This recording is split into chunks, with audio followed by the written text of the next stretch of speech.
Students, अब हम question जो कर रहे हैं वो क्वेश्चन है 5.15। इस क्वेश्चन में अगर आप देखें, सबसे पहले सेल्स ऑफ द ईयर हैं, okay. Cost of goods sold जब निकालते होते हैं उन्हें निकाल के दी हुई है 1,35,000। ठीक हो गया जी। तो ये एक नई चीज हो गई। और ये material, purchase of material for the year नहीं दिया हुआ, ओके। डायरेक्ट लेबर है, cost of good available for sale हम निकालते होते हैं वो भी निकाल के दी हुई है। इनकम टैक्स नई चीज है। फिनिश गुड ना ओपनिंग दी हुई ना एंडिंग दी हुई है। यहाँ पे कहता है डायरेक्ट मटेरियल यूज्ड, और ये कुछ चीजें बताई हुई हमें। Income statement cost of goods sold क्या है, तो हम पहले कॉस्ट ऑफ गुड्स सोल्ड करेंगे। तो हम क्वेश्चन में सबसे पहले जो है वो करेंगे opening raw material inventory.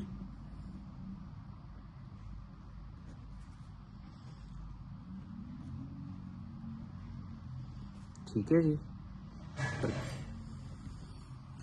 Opening raw material inventory जो है हमारे पास है 26,250। 26,250। इसमें हम ऐड करेंगे परचेजेस, और आपको पता है कि बुक में परचेजेस जो है वो नहीं दी जगह छोड़ देंगे। तो हमारे पास क्या आ जाता है, मटेरियल अवेलेबल फॉर यूज्ड। अब मटेरियल अवेलेबल फॉर यूज जो है वो हमारे पास जो है वो नहीं है। इस क्वेश्चन में देखें, मटेरियल अवेलेबल फॉर यूज, क्योंकि परचेजेस नहीं है तो हमारे पास मटेरियल अवेलेबल फॉर यूज भी जो हमें क्वेश्चन के अंदर नहीं है। देंगे अब फिर हम यहाँ पे लेस करेंगे, less raw material ending inventory, वो है 28,125। जब हम इसको लेस करते इसमें से हमारे पास आता है मटेरियल यूज्ड। अब यहाँ पे देखें लिखा हुआ है direct material used during the year is equal to 60% of cost of goods sold. यानी ये जो है ये 60% है सीजीएस का, और कॉस्ट ऑफ गुड्स सोल्ड हमें दी हुई है, यहाँ पे देखें 1,35,000। तो हम 1,35,000 का 60% जो है वो लेंगे तो ये बन जाएगा 81,000। ठीक है।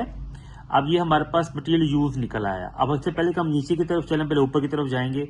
जो लेस हो रहे हैं उसे हम क्या करेंगे, ऐड करेंगे। तो ये 81 के अंदर जो है जब 28,125 जो ऐड करेंगे तो हमारे पास आ जाएगा 109125। ठीक है। ये क्या निकला है हमारे पास, मटेरियल अवेलेबल फॉर यूज। और फिर इन दोनों का हमने क्या ले लेना है, डिफरेंस ले लेना है। वो आ जाएगा 82875। तो ये हमारे पास जो मिसिंग फिगर्स थी वो निकल आई। ठीक है। उसके बाद हम इसमें ऐड करेंगे डायरेक्ट लेबर। ठीक है। वो हमें बुक में भी दी हुई है 48,000। डायरेक्ट लेबर जब इसके अंदर हम ऐड करेंगे तो हमारे पास 1,29,000 आ जाएगा प्राइम कॉस्ट। प्राइम कॉस्ट के अंदर हम ऐड करेंगे फैक्ट्री ओवरहेड। अच्छा, अब फैक्ट्री ओवरहेड के बारे में भी कह रहा है, factory overhead is 70% of direct labour cost. यानी ये 70% है किसका, डायरेक्ट लेबर। कितना, 48,000 का 70% जो है वो लेंगे। कितने परसेंट है, 75% है, सॉरी 75%। तो ये निकलेगा 36,000। जब 36,000 के अंदर हम ऐड करेंगे तो ये आ जाएगा 1,65,000। इसे हम कहेंगे टोटल फैक्ट्री कॉस्ट। अब इसमें ऐड करेंगे हम वर्क इन प्रोसेस ओपनिंग 31,500। हमारे पास आ जाएगा 196,500।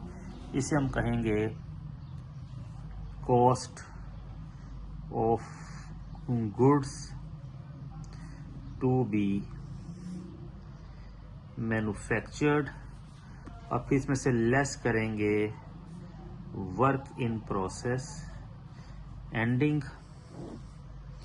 वर्क इन प्रोसेस एंडिंग हमें क्वेश्चन के अंदर जो है वो दी हुई है, और वर्क इन प्रोसेस एंडिंग है हमारे पास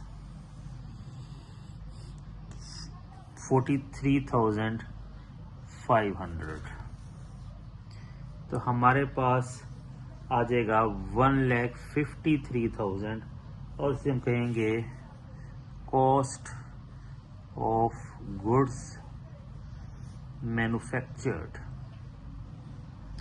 पर इसमें हम ऐड करेंगे हम finish goods opening inventory.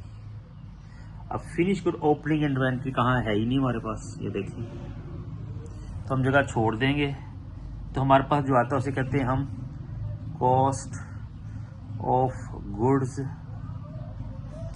Available for sale. ये हमें दिया गया है यहाँ पे। Cost of good available for कितना है, 1,94,000, यानी 1,94,000 अवेलेबल है हमारे पास।